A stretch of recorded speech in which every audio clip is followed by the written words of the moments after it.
Oh, this is SportsReplays. So I went up the ranks this week. The top 12,000 now. Finishing the top 10,000 for the round. So okay, remained steady for the last month. Nothing extreme this week. Nothing chaotic. Just pretty standard. Probably a bit behind where I want to. Could be a lot worse. But we start off with Luke Ryan, 93. Okay. Performed poorly the last couple of weeks and not as well as what I would like for him to, be. Look, we'll take a 93. That's one of his lowest scores. I guess the ball wasn't in the back half as much. And yeah, look, 93. It is what it is. 117 from Sheasel. That's okay. I'm glad I hold on to him. Kicked a couple of goals. Houston, 102. That's okay, considering Paulo got smashed. We'll take that. And then Whitfield is the standard 105. And again, not too bad considering his side lost. He's been okay the last couple of weeks. I was thinking should be a trade out, but he's going to be a hold for now. I've only got 7 trades left. And there's no really good cash generation players at the moment coming through, or hasn't really that been too much lately with all the carnage with bench rookies and just to mess with that. But that's a whole nother issue. And then we've got Martin, 102, 112. Not too bad. He could have gotten a goal and could have dragged it up to 120 with that hitting the post with one of those shots that should have been a goal. Straight in front, should have been a goal. And you got Leakalier, 75, which is not too bad as a cover up. I'm happy with that. So he's actually done all right, Leakalier. Bring him into my side. There's actually been good coverage for the buys. He might be a trade out to Schoenmaker from St Kilda to get that extra cash to hopefully get up to, a decent ruckman. Probably ideally next week just to get that extra cash gen out of Leakalier and another, price rise out of Strawn. I'm just trying to think how I'm going to do it because there's not too much other cash generation options. And Warner, 19, which is disappointing because he had an okay first couple of weeks. It was disappointing on the weekend, and he only was a sub, so that's probably why. A bit frustrating. A bit annoyed too with that. I hate it when that's a cup. That's a second player this week. Was on the bench, which we'll get to the other player in a minute. As a sub, so it's frustrating. Considering you played a full game for the last couple of weeks. Why? And then Merritt, 135. So one of his better performances of the year. Would have been okay if you had him as a captain score. I didn't, which was not a huge deal in the end. But yeah, I was just happy with Merritt. Did all right. And then you got Sarong, 121. So just a standard score from him. Basically almost got his season average, really. Yeah, not fancy, just standard. And then Butters again. Did all right considering, he got taken off for a bit during the game and they got belted Port Adelaide as well. So that's, one of their players that carried them, to be honest. Without him, they might have lost by over 100. And then Walsh, 110. That's the standard again. Hasn't really gone full bananas even in the one by 10 goals, Carlton. So once again, Carlton win. Actually, they played a lot better this week than last week. Last week they were a bit lucky, or a couple of weeks ago. He hasn't really gone full bananas. Walsh hasn't been a complete disaster either hold, but yeah, it's one of those ones that everyone went and jumped on board, but hasn't really played out to what we wanted. And then Miller continues to disappoint. Had a decent start to the season, but he's dropped off the last month. Hasn't got any huge mega score. I just think there's too much competition in the Gold Coast midfield. He got tagged last week. This week, he didn't even get 100.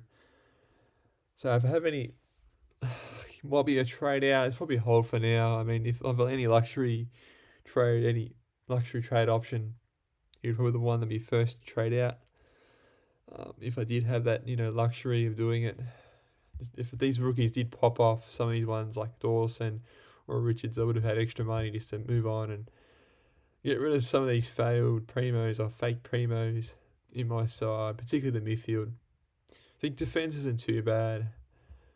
Could probably make an argument for maybe a Martin or a Whitfield for a McGovern or a Yo type, but McGovern and Yo have higher risk, even more so than Whitfield, I reckon.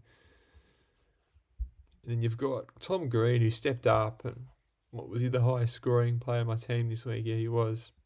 Yeah, 153, which is a bit of a surprise considering he's had a terrible past month or past 6 weeks ever since he got that injury. He's just slow down, but he's bounced back considering, GWS got beaten up.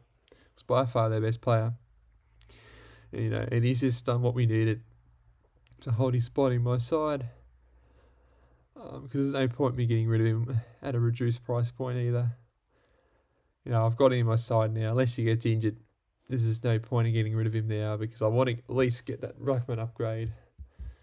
And then Brown, 21. So again, another player was a sub, which is just irritating.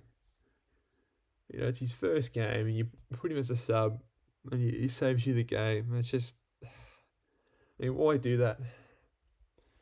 I was having for like a 50 or a 60.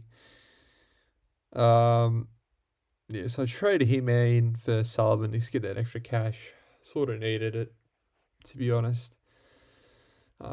Just to help with some of the upgrades, and Sullivan wasn't going to play, so I was hoping, if Brown could get like a 60 or a 70, that'd be enough to just a bit of coverage.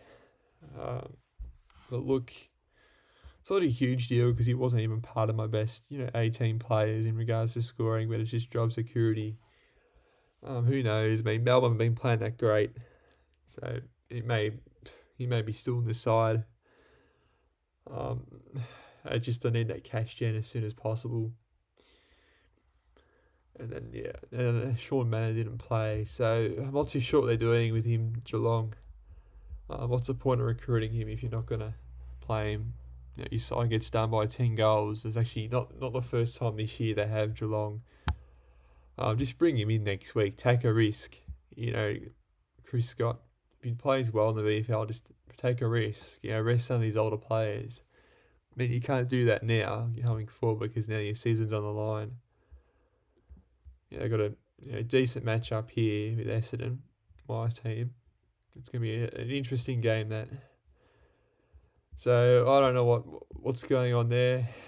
He's been a loophole for most of the year. He's played a couple of games and just hasn't played ever since. So, I reckon Geelong just, need to make some changes.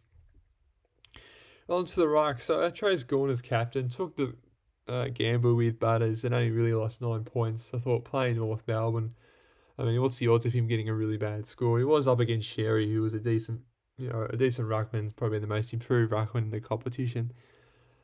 Look, he did okay in the first half, sort of died down a little bit in the second half, which is a bit frustrating. I was hoping to get like 130, 140, which would have been too bad. It's not a huge deal. It's not a complete disaster. No one really stepped up with, captaincy this week. Unless you had Tom Green, which would have been a really ballsy move because he hasn't performed that great. So look, it is what it is. We can't, guarantee an excellent score against North Melbourne because North Melbourne almost won. And it's 2 weeks in a row they could have won. I think they left their run a bit too late. To be honest, North Melbourne. In Melbourne, they won't play finals. Because they've got Brisbane next week and they've got a few other tough games coming up. And then Shawn, hope he plays this week. Need him to be upgraded as soon as possible. But if he can play and generate some cash, that'd be great. And then on to the 4 line, 117 from Flanders. Happy with that. Just a standard score from him. Done his job. He's actually more expensive than Heaney now, which is surprising considering Heaney was at 660,000. I mean, who would have thought Flanders would be at 635,000? Not me. And then Heaney 112. Okay. So he's been steady. Had a great first month, but he sort of dropped off a little bit since. Still playing well. Zorko 110 average, and then 104 this round. So he's near season average. Just standard score.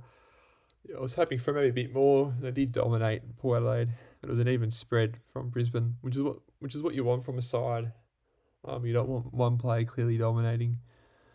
And they're starting to look good now, Brisbane. They're playing a lot better. They're going to be a tough team to beat. I reckon they'll play finals. And then you've got Zach Fisher, 108. So, yeah, that's great. I'm happy with that. Hopefully this Fisher trading seems to be a good selection, hopefully. And then Luke Jackson, probably arguably the most disappointing player on field. In fact, he didn't even get my best 18, which is annoying. Yeah, so 66 is just not good enough, even though they did win. Looks like Sean Darcy is back to form. He got a 140. So I just think those two can't be in the same side. I think, either one of those two has to be traded. I think they should get rid of, Darcy. And he should go to a team like Geelong or another side who needs a ruckman. Because that's just... I don't know what Fremantle are going to do because they've got two good ruckmen there. And they don't really play particularly well with each other. Then you got Charlie Curnow, 118. So I'm happy with that. I traded him in. I think getting rid of Tom Powell was the right move, and it looks like it was a good decision. I was on the fence with him, Cardwell, Moore, Ranklin, but at the end of the day, I reckon Curnow has an easier run coming up. And he hasn't really performed overly well. He's a bit behind last year. And that was probably his best performance this year, kicking 5 goals. Actually, I could be wrong, but it was against, a stronger opponent, I guess. 118, we'll take that. I was seeking Cardwell. He did alright as well. That would have been a decent option. Either way, both options would have been better than having Tom Powell in the field. Still reckon Rankin or Moore could potentially outscore Curnow going forward. It's just hit or miss. And I think Curnow's at a better price point. And Moore and Rankin weren't playing either. I'm just going to have to accept he may have a bit of a lower performing game, Curnow at times. And then neither of these two play. So overall, okay, nothing chaotic. Look, at least I went up in the ranks. But at the same time, I'm not really going up as further as what I probably could. Who should I have, VC or captain? Ooh, it's going to be a tough one.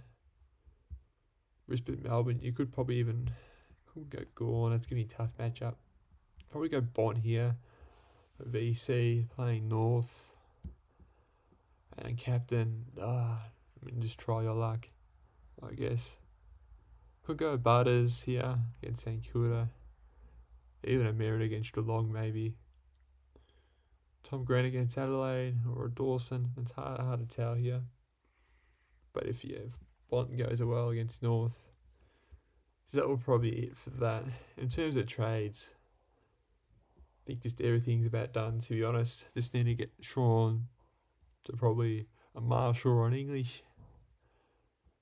I think getting rid of Grundy wasn't the best idea, although it did give me extra cash to make up upgrades, so it's a bit hit or miss there. So it is what it is. In that regards, hopefully I'll do have enough. Got 250k, that's probably not quite enough. So hopefully he plays. If not, then I'll put in Luke Jackson. And I'm going to have to probably bring in another forward somehow. We'll do some trading here. I can't really do that either. There's no forward midfield here. I'll just have to figure it out. I'll find a way. Still got 7 trades. Thank you for watching.